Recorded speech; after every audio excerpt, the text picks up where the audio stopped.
ಆತ್ಮೀಯ ಬಂಧುಗಳೇ, ಶ್ರದ್ಧೆಯ ತಂದೆ ತಾಯಂದಿರೇ, ನಲ್ಮೆಯ ಸಾಹಿತ್ಯಾಭಿಮಾನಿಗಳೇ, ಈ ಒಂದು ಉಪನ್ಯಾಸ ಮಾಲಿಕೆಯಲ್ಲಿ ಕಗ್ಗದ ಕಥೆಯನ್ನು ಹೇಳಬಯಸುತ್ತೇನೆ. ಕಗ್ಗಕ್ಕೆ ಕತೆ ಇದೆಯಾ ಅಂತ ನೀವೇನಾದರೂ ಕೇಳಿದ್ರೆ ಅದು ಹೌದು ಅಂತ ಹೇಳಬೇಕಾಗತ್ತೆ. ಕಗ್ಗದ ಹಿನ್ನೆಲೆಯಲ್ಲಿ ಒಂದು ಕತೆ ಮೂಡಿಬಂದಿದೆ. ಅತಿ ಸೊಗಸಾದಂತಹ ಈ ಕಥೆಯನ್ನು ನಿಮ್ಮ ಮುಂದೆ ಇಡಲು ಇಚ್ಛಿಸುತ್ತೇನೆ.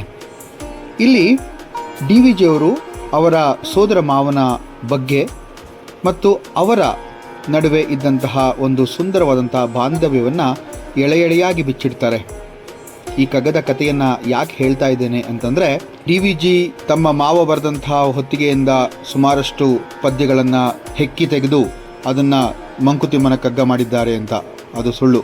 ಕಗ್ಗ DVG ಅವರ ಸ್ವರಚಿತ.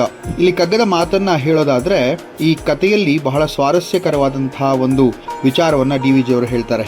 ಈ ಕಗ್ಗದ ಕತೆ ಉತ್ಸಾಹ ರಗಳೆಯಲ್ಲಿದೆ. ಈ ಉತ್ಸಾಹ ರಗಳೆ ಅನ್ನೋದಕ್ಕಿಂತ ಮುಂಚೆ ರಗಳೆ ಅಂದರೆ ಏನು ಅಂತ ತಿಳಿಯುವಂತಹ ಪ್ರಯತ್ನನ ಮಾಡೋಣ. ರಘಟ ಎಂಬಂತಹ ಸಂಸ್ಕೃತ ಶಬ್ದದ ತದ್ಭವ ರೂಪ ರಗಳೆ. ಸಮಾನ ಮಾತ್ರಾಗಣವುಳ್ಳ ಬಹುಪಾದಗಳಿಂದ ಕೂಡಿದಂತಹ ವೃತ್ತ ರಗಳೆ ಅಂತ ಕೂಡ ಹೇಳ್ತಾರೆ. ರಗಳೆಗಳಲ್ಲಿ 3 ವಿಧ: ಉತ್ಸಾಹ, ಮಂದನಿಲ, ಲಲಿತ ಅಂತ ಹೇಳಿ. ಈ ಮಂಕುತಿಮ್ಮನ ಕಗ್ಗ, ಆ ಕಗ್ಗದ ಕತೆ ಇದೇ ಉತ್ಸಾಹ ರಗಳೆಯಲ್ಲಿ ಇದೆ. ಮಂಕುತಿಮ್ಮ ಅಂದರೆ ತಿಮ್ಮ ಮೇಷ್ಟ್ರು ಅಂಥೇಳಿ ಹೇಳೋದಿದೆ. ಈ ಮೇಷ್ಟ್ರು ಅಂತಂದಾಗ ನಿಮ್ಗೆ ಅರ್ಥ ಆಗಿರಬೇಕು, ಅವರು ಒಂದು ಹಳ್ಳಿಯ ಗುರು. ಆ ತಿಮ್ಮ ಮೇಷ್ಟ್ರಿಗೆ ಒಬ್ಬ ಸೋದರ ಅಳಿಯ, ಅವನ ಹೆಸರು ಸೋಮಿ. ಇವರಿಬ್ಬರ ಒಂದು ಅವಿನಾಭಾವದ ಸಂಬಂಧ ಎಲ್ಲರನ್ನು ಕೂಡ ಬೆರಗುಗೊಳಿಸುತ್ತೆ. ಈ ಕತೆ ಸ್ವಲ್ಪ ಹೀಗೆ ಹೋಗುತ್ತೆ. ಈ ಕಥೆಯನ್ನು ನಿಮ್ಮ ಮುಂದೆ ಇಡಲು ಒಂದು ಕಾರಣ, ನಾನಾಗಲೇ ಹೇಳಿದಾಗೆ DVG ಅವರು ಬರೆದಿದ್ದಾರಾ ಇಲ್ಲವಾ ಎಂಬಂತಹ ಪ್ರಶ್ನೆ ನಿವಾರಣೆ ಒಂದು. ಮತ್ತೊಂದು, ಈ ಕಥೆಯ ಒಂದು ಸೊಬಗು. ಈ ಕತೆ ತುಂಬ ಸರಳವಾಗಿದೆ, ಹಾಗೆ ನಿಮ್ಮೆಲ್ಲರಿಗೂ ಕೂಡ ಅರ್ಥ ಆಗುತ್ತೆ. ಈ ಕತೆ ಹೀಗೋಗುತ್ತೆ. ಹಳ್ಳಿ ಮಕ್ಕಳಿಂಗೆ ಗುರುವು, ಹಳ್ಳಿಗೆಲ್ಲ ಗೆಳೆಯನು, ಒಳ್ಳೆ ಹಾರುವಯ್ಯ ಹಸುವು, ಹಸುಳ ಎನ್ನುವರವನನು, ಮಂಕುತಿಮ್ಮನೆನುತ ಹೆಸರನ್ನವನು ಹೇಳಿಕೊಳ್ಳುವನು, ಬಿಂಕ ಕೊಂಕು ಒಂದು ಅರಿಯದಿದ್ದ ಸಾಧುವಾತನು. ಹಳ್ಳಿ ಮಕ್ಕಳಿಗೆಲ್ಲ ಗುರು ಅಂದರೆ ಹಳ್ಳಿ ಮೇಷ್ಟ್ರು, ಹಳ್ಳಿಗೆಲ್ಲ ಅವನು ಗೆಳೆಯ ಅಂತ ಹೇಳೋದಿದೆ. ಒಳ್ಳೆ ಹಾರುವಯ್ಯ ಅಂತ, ಈ ಹಾರುವಯ್ಯ ಅಂತಂದರೆ ಬ್ರಾಹ್ಮಣ ಅಂತ. ಒಳ್ಳೆ ಹಾರುವಯ್ಯ. ಹಸುವು ಅಂದರೆ ಬಹಳ ಮುಗ್ಧ, ಹಸುವಿನ ಥರ. ಹಾಗೆ ಹಸುಳೆ ಅಂತ ಅಂದರೆ ಬಹಳ ಮುಗ್ಧ ಮತ್ತು ಒಳ್ಳೆಯ ವ್ಯಕ್ತಿ ಅಂಥೇಳಿ ಹೇಳ್ಕೊಳ್ಳೋದಿದೆ. ಮಂಕುತಿಮ್ಮ ನೆನುತ ಹೆಸರಿನವನು ಹೇಳಿಕೊಳ್ಳುವನು, ಅವನೇ ಅಂದ್ಕೊಳ್ಳೋ ಥರ ತಾನು ಮಂಕುತಿಮ್ಮ ಅಂತ ಹೇಳಿ. ಆದರೆ ಬಿಂಕ ಕೊಂಕು ಒಂದೂ ಕೂಡ ಅರಿಯದಂತಹ ಬಹಳ ಸಾಧು ಅವನು ಅಂತ ಹೇಳ್ತಾರೆ. ಬಾಳಿದೇತಕೆನ್ನುತ್ತಲೊಮ್ಮೆ ತಾನೇ ಕೇಳುವನು, ಕೂಳು ಹೆಣವು ತಾನೇ ನುತ್ತಲೊಮ್ಮೆ ನಕ್ಕು ಪೇಳುವನು. ಎಂತಹ ಅದ್ಭುತವ ನೋಡಿ ಇಲ್ಲಿ. ಈ ಬಾಳೋದೇತಕ್ಕೆ, ನನಗೆ ಈ ಬಾಳು ಏನಕ್ಕೆ ಅಂತೇಳಿ ಕೆಲವು ಸತಿ, ಬಹಳಷ್ಟು ಸತಿ ಅವನು ಅಂದ್ಕೊಂಡಿದ್ದಾನೆ, ತನ್ನನ್ನು ತಾನೇ ಕೇಳ್ಕೊಂಡಿದ್ದಾನಂತೆ. ತಾನು ಕೂಳು ಹೆಣ ಅಂತ ಕೂಡ ಹೇಳ್ತಾನೆ ನೋಡಿ. ಹೆಣ ಅಂತಂದರೆ ಮೃತದೇಹ, ಆದರೆ ಇಲ್ಲಿ ತಾನು ಮೃತದೇಹ ಅಲ್ಲ, ಆದರೆ ಕೂಳು ಅಂದರೆ ಅನ್ನ ತಿನ್ನುವಂತಹ ಹೆಣ ಅಂತ ಹೇಳ್ಕೊಳ್ತಾನೆ. ಅದು ನಕ್ಕು ತಾನೇ ಹೇಳ್ಕೊಳ್ತಾನೆ ಅಂತ ಹೇಳ್ತಾರೆ. ಇಲ್ಲಿ ಒಂದನ್ನು ತುಂಬ ಚೆನ್ನಾಗಿ ಅರ್ಥ ಮಾಡ್ಕೋಬೇಕಾಗತ್ತೆ. ಬಾಳು ಅಂತಕ್ಕಂಥದ್ದು ಆ ದೇವರು ಕೊಟ್ಟಂತಹ ಒಂದು ಸುಂದರವಾದಂತಹ ಒಂದು ಗಿಫ್ಟ್ ಅಂತೀವಲ್ಲ ಹಾಗೆ. ಆದರೆ ಇಲ್ಲಿ ಕೆಲವೊಬ್ಬರಿಗೆ ಬಾಳಿನ ಒಂದು ಚಿಂತನೆ, ಹಾಗೆ ಆ ಬಾಳಿನ ಒಂದು ಆಗು ಹೋಗುಗಳನ್ನು ಈ ರೀತಿ ಹೇಳ್ಕೊಳ್ಳೋದು ಕೂಡ ಇದೆ. ಇದರಲ್ಲಿ ತಿಮ್ಮ ಮೇಷ್ಟ್ರು ಕೂಡ ಇದನ್ನು ಹೇಳ್ತಾರೆ ಅನ್ನೋದಾದರೆ ಆ ಒಂದು ಬಾಳಿಗೆ ಬಹಳ ಸುಂದರವಾದಂಥ ಅರ್ಥ ಇದೆ ಅನ್ನೋದಾಯಿತು. ಬೆದರರಾರವನ ಕಂಡು ಬೆಳೆಸಿ ನಿಂತು ಹುಡುಗರು, ಮುದದೊಳವನ ಸಲಿಗೆಯಿಂದ ಮೇಷ್ಟ್ರೇ ಎನ್ನುವರು, ಮೂಡಲೂರ ಸುತ್ತಮುತ್ತ 5 ಮೈಲಿಯಿಂದಲೀ ಕೂಡಿ ಬರುವ ಅಣುಗರು ಓದೆ ತಿಮ್ಮ ಗುರುವಿನೆಡೆಯಲ್ಲಿ. ಎಷ್ಟು ಚೆನ್ನಾಗಿದೆ ನೋಡಿ. ಬೆದರರಾರು ಅವನ ಕಂಡು ಅಂದರೆ ಯಾರು ಕೂಡ ಅವನನ್ನು ಕಂಡು ಹೆದರಲ್ಲ. ಹೌದು, ನಿಜ. ಮೇಷ್ಟ್ರನ್ನ ಕಂಡ್ರೆ ಯಾರು ಹೆದರಬಾರ್ದು. ಮೇಷ್ಟ್ರು ಹಾಗಿರಬೇಕು. ಆ ಮೇಷ್ಟ್ರ ಅವರ ಒಂದು ವ್ಯಕ್ತಿತ್ವ ಹಾಗಿದ್ದರೆ ಮಕ್ಕಳು ಕೂಡ ಅಷ್ಟೇ ಸಲೀಸಾಗಿ ಅವರ ಜೊತೆಯಲ್ಲಿ ಸಂವಾದವನ್ನು ಮತ್ತು ಅವರ ಜೊತೆಯಲ್ಲಿ ತಮ್ಮ ಕುಂದುಕೊರತೆಗಳನ್ನು ಹೇಳ್ಕೊಳ್ತಾರೆ ಅಂತ. ಬೆದರರು ಅವನ ಕಂಡು, ಯಾರು ಕೂಡ ಬೆದರಲ್ಲ ಅವನನ್ನು ಕಂಡು. ಆದರೆ ಬಹಳ ಬಾಯಿ ತುಂಬ ಮೇಷ್ಟ್ರೇ ಅಂತ ಕರೀತಾರಂತೆ. ಮುದದಳವನ ಸಲಿಗೆಯಿಂದ ನೋಡಿ ಎಷ್ಟು ಚೆನ್ನಾಗಿದೆ. ಮುದದಲ್ಲಿ ಅಂದರೆ ಬಹಳ ಪ್ರೀತಿಯಿಂದ ಅವನನ್ನು, ಅದು ಸಲಿಗೆಯಿಂದ, ಅಷ್ಟೇ ಸಲಿಗೆಯಿಂದ ಮೇಷ್ಟ್ರೇ ಅಂತ ಹೇಳ್ತಾರಂತೆ ಅವನನ್ನು ಬಳಸಿ ನಿಂತು. ಇಲ್ಲಿ ಮೂಡಲೂರ ಸುತ್ತಮುತ್ತ 5 ಮೈಲಿಯಿಂದಲಿ. ಮೂಡಲೂರು ಅಂತಂದರೆ ನಿಮಗೆ ಗೊತ್ತಿರೋ ಹಾಗೆ ನಾನು ಮೊದಲೇ ಹೇಳಿದ್ದೆ ಹಿಂದಿನ ಒಂದು ಉಪನ್ಯಾಸ ಮಾಲಿಕೆಯಲ್ಲಿ, DVG ಅವರು ಹುಟ್ಟಿದ್ದು ಮುಳುಬಾಗಿಲು ಅಂತ, ಅಂದರೆ ಮೂಡಲ ಬಾಗಿಲು. ಅದನ್ನು ಮುಳುಬಾಗಿಲು ಅಂತಾರೆ, ಅದನ್ನು ಮೂಡಲೂರು ಅಂತ ಕೂಡ ಕರೀತಾರೆ. ಅಂದರೆ ಎಲ್ಲಿ ಸೂರ್ಯ ಉದಯ ಆಗುತ್ತೆ ಅಂತ ಪೂರ್ವ ದಿಕ್ಕಿನಲ್ಲಿ ಇರೋದ್ರಿಂದ ಅದನ್ನು ಮೂಡಲೂರು ಅಂತ ಕೂಡ ಕರೀತಾರೆ. ಈ ಮೂಡಲೂರಿನಲ್ಲಿ ಅದರ ಸುತ್ತಮುತ್ತ ಇರುವಂತಹ 5 ಮೈಲಿಯಿಂದ ಹುಡುಗರು ಆ ಒಂದು ಶಾಲೆಗೆ, ಹಳ್ಳಿಯ ಶಾಲೆಗೆ ಬರ್ತಾ ಇದ್ದಾರೆ. ಕೂಡಿ ಬರುವರು ಅಣುಗರ ಓದೆ, ಅಂದರೆ ಆ ಪ್ರೀತಿಯಿಂದ ಮಕ್ಕಳು ಓದೋದಕ್ಕೋಸ್ಕರ ಅಲ್ಲಿಗೆ ಬರ್ತಾ ಇದ್ದಾರೆ. ತಿಮ್ಮ ಗುರುವಿ ನಡೆಯಲಿ, ಆ ತಿಮ್ಮ ನಮ್ಮ ಮೇಷ್ರು ಇದ್ದಾನಲ್ಲ, ತಿಮ್ಮ ಮೇಷ್ರು, ಅವ್ರ ಹತ್ರ ಪಾಠ ಹೇಳಿಸ್ಕೊಳ್ಳೋಕೆ ಬರ್ತಾರೆ ಅಂತ. ಶಾಲೆಗವನು ಹೊತ್ತಿಗೊಪ್ಪುವಂತೆ ಬರುವನು, ವೇಳೆ ವ್ಯರ್ಥವಾಗದಂತೆ ಪಾಠ ಹೇಳುತ್ತಿರುವನು, ಆಟ ಅಮರ ಮಗ್ಗಿ ಬರಹ ಎಲ್ಲ ಕಲಿಸಿಕೊಡುವನು. ಎಷ್ಟು ಸುಂದರವಾಗಿದೆ ನೋಡಿ ಇಲ್ಲಿ. ಶಾಲೆಗವನು ಹೊತ್ತಿಗೊಪ್ಪುವಂತೆ ಬರುವನು, ಒಂದು ಸ್ವಲ್ಪನೂ ಕೂಡ ಲೇಟಾಗಿ ಬರಲ್ಲ. ಹೌದು, ಯಾಕೆಂದರೆ teacher is a role model ಅಂತೀವಲ್ವಾ, ಅಂದರೆ ಮಕ್ಕಳು ತಮ್ಮ ಶಿಕ್ಷಕರನ್ನು ನೋಡಿ ಕಲಿತಾರೆ ಅಂತ ಹೇಳುವಂಥ ಮಾತಿದೆ.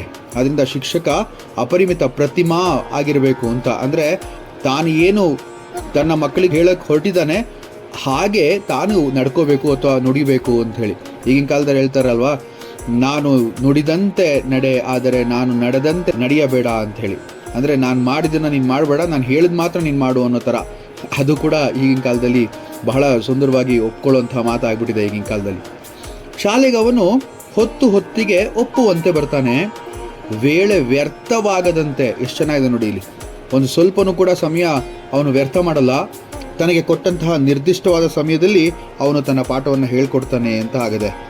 ಆಟ ಅಮರ ಮಗ್ಗಿ ಬರಹ ನೋಡಿ, ಆಟ ಫಿಸಿಕಲ್ ಆ್ಯಕ್ಟಿವಿಟಿ ಬೇಕೇ ಬೇಕಲ್ವಾ ಮಕ್ಕಳಿಗೆ, ಅದು ಆಟ. ಅಮರ ಅಂತಂದರೆ ಇಲ್ಲಿ ಅಮರಸಿಂಹ ಬರೆದಿರುವಂತಹ ಅಮರಕೋಶ, ಅದನ್ನು ನಾಮಲಿಂಗಾನುಶಾಸನ ಅಂತ ಕೂಡ ಕರೀತಾರೆ.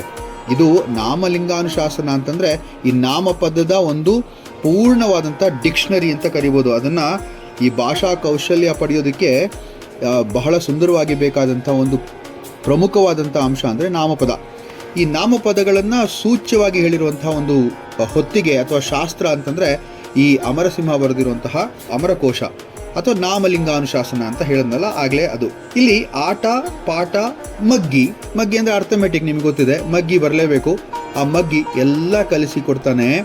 ನಾವು ಹೇಳೋದಿದೆ LSRW ಅಂತಂದರೆ ಲಿಸ್ನಿಂಗ್, ರೀಡಿಂಗ್, ಸ್ಪೀಕಿಂಗ್ ಮತ್ತು ರೈಟಿಂಗ್ ಬರಬೇಕು. ಆದರೆ ಅಚಾತುರ್ಯದಿಂದಲೋ ಅಥವಾ ದುರಾದೃಷ್ಟದಿಂದಲೋ ರೈಟಿಂಗ್ ಮೊದಲು ಬಂದ್ಬಿಡ್ತು. ಇನ್ನು ಮಿಕ್ನಾದಷ್ಟು ಸ್ಕಿಲ್ಸ್ ಅಂತೀವಲ್ಲ, ಅಂದರೆ ಕೌಶಲ್ಯಗಳು ಹಿಂದೆ ಹೊರಟೋಯ್ತು. ಅದಾಗಬಾರ್ದು ಅಂತ ಹೇಳೋದು ಕೂಡ ಇದೆ. ಇಲ್ಲಿ ಭಾಷಾ ಕೌಶಲ್ಯಕ್ಕೆ ಈ 4 ಬಹಳ ಮುಖ್ಯ ಅಂತ ಕೂಡ ಹೇಳ್ತಾರೆ. ಅದರಿಂದ ಆಟ ಅಮರ ಮಗ್ಗಿ ಬರಹ ಎಲ್ಲ ಕಲಿಸಿಕೊಡುವನು, ಏಟು ಪೆಟ್ಟು ಬೈಲು ಗದರು ಒಂದನವನು ಅರಿಯನು, ಕತೆಯ ಹೇಳಿ ನಗಿಸುತ್ತವರ ತುಂಟತನವ ಕೆಳವೆನು, ಮಿತದಿನೆಲ್ಲರೊಡನೆ ಮಾತುಕತೆಯ ನಾಡಿನಲೆವೆನು. ಎಷ್ಟು ಚೆನ್ನಾಗಿದೆ ನೋಡಿ, ಮಾತುಕತೆಯ ನಾಡಿನಲಿವನು ಅಂತ ಹೇಳಿದೆ. ಅಂದ್ರೆ ಏಟು ಪೆಟ್ಟು ಮತ್ತೆ ಬೈಯೋದು, ಗದರೋದು ಇದೆಲ್ಲ ಅವನು ಮಾಡ್ತಾ ಇರಲಿಲ್ಲ. ಒಳ್ಳೆ ಮೇಷ್ಟ್ರು, ಒಂದು ಕೂಡ ಅವನಿಗೆ ಗೊತ್ತಿರಲಿಲ್ಲ ಇವೆಲ್ಲ. ಏಟು ಕೊಟ್ಟು ಪೆಟ್ಟು ಕೊಟ್ಟು ಹೇಳುವಂಥ ಶಿಕ್ಷಣ ತುಂಬಾ ಹಿಂದೆನೆ ಸರಿದೋಯ್ತು ಅಂತ ಹೇಳ್ಬೋದು. ಕತೆ ಹೇಳಿ ನಗಿಸುತ್ತವರ ತುಂಟತನವ ಕಳೆವನು ಅಂತ, ಅಂದರೆ ಕತೆ ಹೇಳಿ ಮಕ್ಕಳಿಗೆ ಇಷ್ಟವಾದದ್ದು ಕತೆ ಅಲ್ವಾ. ಯಾಕೆಂತಂದರೆ ಯಾವುದನ್ನೇ ಕೂಡ ತುಂಬ ಆಸ್ತಿಯಿಂದ ಕೇಳ್ದಿದ್ರು ಕೂಡ ಕಥೆಯನ್ನು ಮಾತ್ರ ಬಹಳ ಆಸಕ್ತಿಯಿಂದ ನಮ್ಮ ಮಕ್ಕಳು ಕೇಳ್ತಾರೆ ಅಂತ. ಆದ್ದರಿಂದ ತಿಮ್ಮಗುರುವಿಗೆ ಅದು ಗೊತ್ತಿತ್ತು. ಹಾಗಾಗಿ ತಿಮ್ಮಗುರು ಏನು ಮಾಡಿದ್ರು ಅಂತಂದರೆ ಕತೆ ಹೇಳಿ ನಗಿಸ್ತಾ ಅವರ ತುಂಟತನವನ್ನು ಅವರು ಕಳೀತಾರೆ. ಇನ್ನು ಮಿಕ್ಕಿದ ದಿನಗಳು ಅಥವಾ ಮಿತ ದಿನಗಳೆಲ್ಲ ಅಂದರೆ ಇನ್ನು ಉಳಿದಂತಹ ದಿನ ಎಲ್ಲ ಅವರೊಡನೆ ಕೂಡಿ ಮಾತನಾಡುತ್ತಾ ಅವರು ತಾವು ನಲಿದು ಇನ್ನೊಬ್ಬರನ್ನು ಕೂಡ ಸಂತೋಷವಾಗಿ ಇರುವಂತಹ ಒಂದು ವ್ಯಕ್ತಿತ್ವವನ್ನು ಹೊಂದಿರ್ತಾರೆ ಅಂತ ಹೇಳಿ. ಅಂದರೆ ಇಲ್ಲಿ ಕತೆ ಹೇಳಿ ಅವರ ತುಂಟತನವನ್ನು ಕಳೆದ್ರು, ಎಲ್ಲರ ಜೊತೆಯಲ್ಲೂ ಕೂಡ ಮಿತವಾಗಿ ಮಾತನಾಡಿ ಸಂತೋಷದಿಂದ ಇರ್ತಿದ್ರು ಅಂತ ಹೇಳೋದಾದರೆ ಆ ಮೇಷ್ಟ್ರು ಅನ್ನೋದಕ್ಕಿಂತ ಆ ವ್ಯಕ್ತಿ ಬಹಳ ಒಳ್ಳೆಯ ವ್ಯಕ್ತಿ ಅಂತ ಅನಿಸುತ್ತೆ. ಅವನ ತಾಯಿ ಅರ್ಧ ಕುರುಡಿ ಸಿರಿಯ ನೆಡರಿಗಿಳಿದವಳ್, ಶಿವನ ನಂಬಿ ಮುದುಕಿ ತನ್ನ ಮಗಳ ಮನೆಗೆ ದುಡಿಯುವಳ್, ಆಕೆ ಅವನ ತಂಗಿ ಗಂಡನೊಡನೆ ಸುಖದಿ ಬಾಳ್ವಳು, ಲೋಕ ಸೇತು ತಿಮ್ಮ ಗುರುವಿಗಲ್ಲೇ ಅಲ್ಲೇ ವಾಸವು. ನೋಡಿ ಎಲ್ಲಿ ತಿಮ್ಮಗುರು ಇದ್ರು ಅಂಥೇಳಿ, ಅದಕ್ಕೆ ಮುಂಚೆ ಅವನ ತಾಯಿ ಅರ್ಧ ಕುರುಡಿ ಅಂತ ಹೇಳ್ತಾರೆ. ಅಂದರೆ ಅವನ ತಾಯಿ ಅಂದರೆ ಸೋದರ ಮಾವನ ತಾಯಿಯ ಹೆಸರು ಸಾಕಮ್ಮ ಅಂಥೇಳಿ, ಬಹಳ ಸಾಧ್ವಿ. ಅವನ ತಾಯಿ ಅರ್ಧ ಕುರುಡಿ ಸಿರಿಯ ನೆಡರಿಗಿಳಿದವಳ್. ನೋಡಿ ಒಂದು ಸಮಯದಲ್ಲಿ ಬಹಳ ಸಿರಿವಂತರಾಗಿದ್ದವರು ಯಾವುದೋ ಕಾರಣದಿಂದ ಈಗ ಸ್ವಲ್ಪ ಬಡತನದ ಒಂದು ಮುಖವನ್ನು ನೋಡಬೇಕಾಗಿ ಬಂದಿರುವಂತಹ ಒಂದು ವ್ಯಕ್ತಿಯ ಮಗಳು ಆದರೆ ಅರ್ಧ ಕುರುಡಿ ಒಂದು ಕಾಲದಲ್ಲಿ ಸಿರಿವಂತಿಕೆಯಿಂದ ಬಾಳಿ ಈಗ ಬಡತನಕ್ಕೆ ಇಳಿದವಳು. ಎಡರಿಗೆ ಅಂದರೆ ಬಡತನ ಅಂತ ಹೇಳ್ಬೋದು. ಇಲ್ಲಿ ಸುಮಾರು ಸತಿ ಡಿ ವಿ ಜಿಯವರೇ ಇದನ್ನು ಹೇಳುವಂಥ ಮಾತು ಕೂಡ ಇದೆ. ಕಣ್ಣನೋವ ತಾಳಲಾರೆನೆ ಪನ್ನಗ ಶಾಯೆ ಕಣ್ಣನೋವ ತಾಳಲಾರೆನೆ ಅಂತ ಹೇಳಿ ಸಾಕಮ್ಮನವರು ತುಂಬ ವ್ಯಸನ ಪಡ್ತಾ ಇದ್ರು ಅಂತ ಕೂಡ ಡಿ ವಿ ಜಿಯವರು ಹೇಳ್ತಾರೆ. ಇಲ್ಲಿ ಒಂದಷ್ಟು ವಿಚಾರಗಳನ್ನು ನಾನು ಹೇಳಬೇಕು. ಅವರು ಶಿವನ ನಂಬಿ ಮುದುಕಿ ತನ್ನ ಮಗಳ ಮನೆಗೆ ದುಡಿಯುವಳ್, ಆಕೆ ಅವನ ತಂಗಿ ಗಂಡನೊಡನೆ ಸುಖದಿ ಬಾಳುವಳ್.